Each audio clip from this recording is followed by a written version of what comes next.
Hi guys, and welcome back to my channel. My name is Ursula, and in today's video I kind of wanted to let you in on sort of a project that I'm going to be doing this year.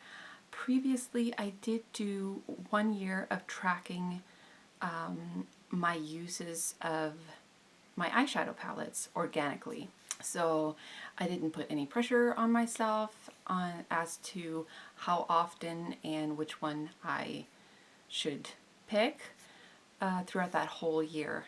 And I tracked every single use, and then I found the results very interesting, and I thought it was a fun thing to do with my eyeshadow palettes. And for this year I wanted to do the same with my blushes.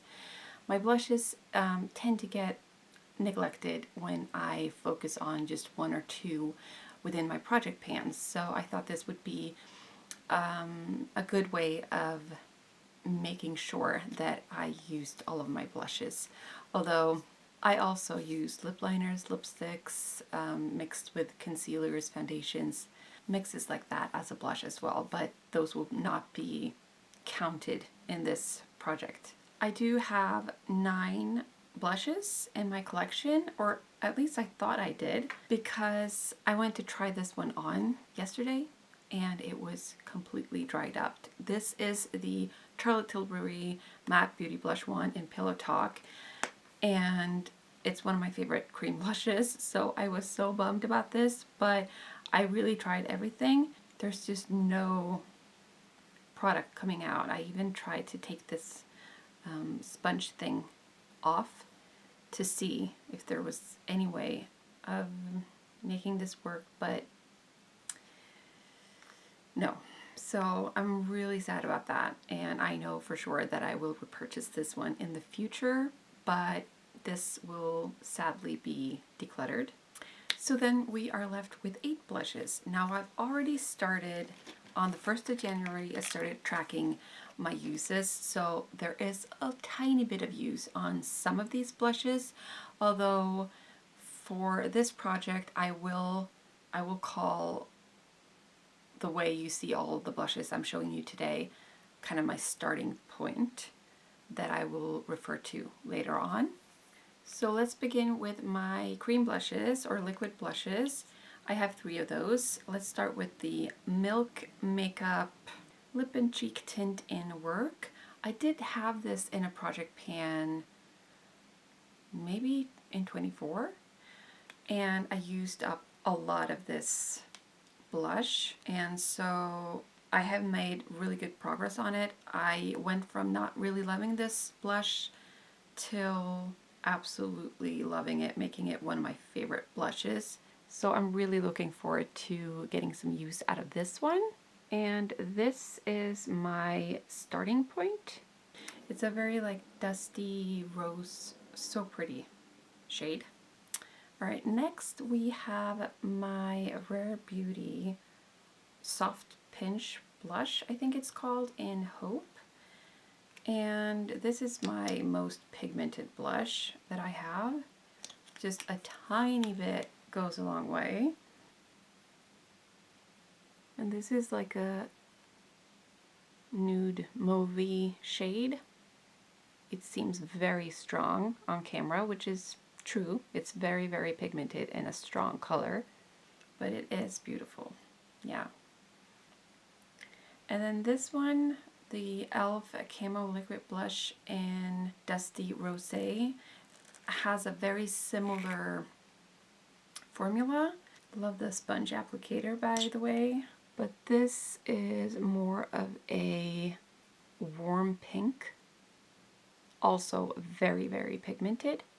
Alright, on to powder blushes. Another blush that is also very, very pigmented and also very affordable is the Essence The Blush in the shade Believing. Now, I almost find it a little bit hard to use this because it is so pigmented, and if I apply too much, it's too much, and if I apply too little, it is almost a little bit patchy.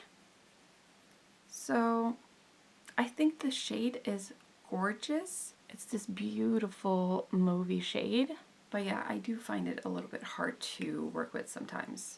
The Milani Rose Powder Blush in Romantic Rose is probably my least favorite blush that I have in my collection, but it is starting to grow on me. The packaging is beautiful, but the problem is it's just, I don't find this very pigmented.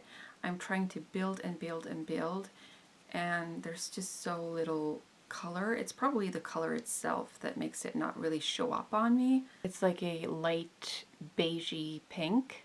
By the way, I think I'm gonna weigh these two blushes because you can't really see any window or anything on these. So I think the best thing or the best way to track these are to track their uses, of course, like I am doing with all my blushes, but also track the weight progress. And with the other blushes, I will show you pictures as well as tracked uses. Next we have maybe my favorite powder blush. This is just stunning, I think. I have worked so much on this blush in 2025. This is the Milani Luminoso Baked Blush. This is what it's looking like right now. It is pretty flat looking.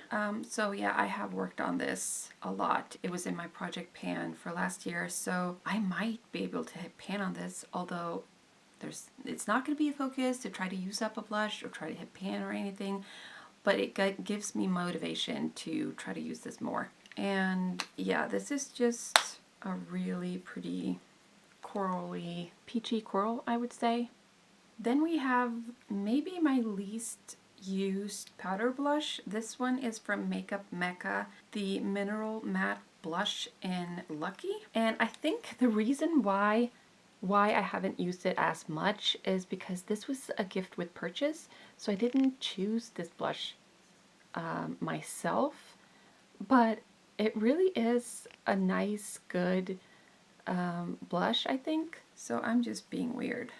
Just a really pretty pink shade. And then lastly, this is the only blush I've hit pan on. I had this in another project pan, maybe in 24. I don't remember quite. I had to scrape off some of the top layer on this to make sure there wasn't any bacteria or anything as I was dealing with my eyes last year. But this is the number 7 powder blusher in Damson Mist, suitable for sensitive skin. And this is just the most beautiful, cool, plummy shade. I really enjoy using this. So yeah, I've got a good variety of different shades that I can work with here. I do miss having a little bit more of a neutral blush. I'm really glad I'm doing this, and I will give you, I don't know if I'm going to do any updates throughout the year. Maybe I will.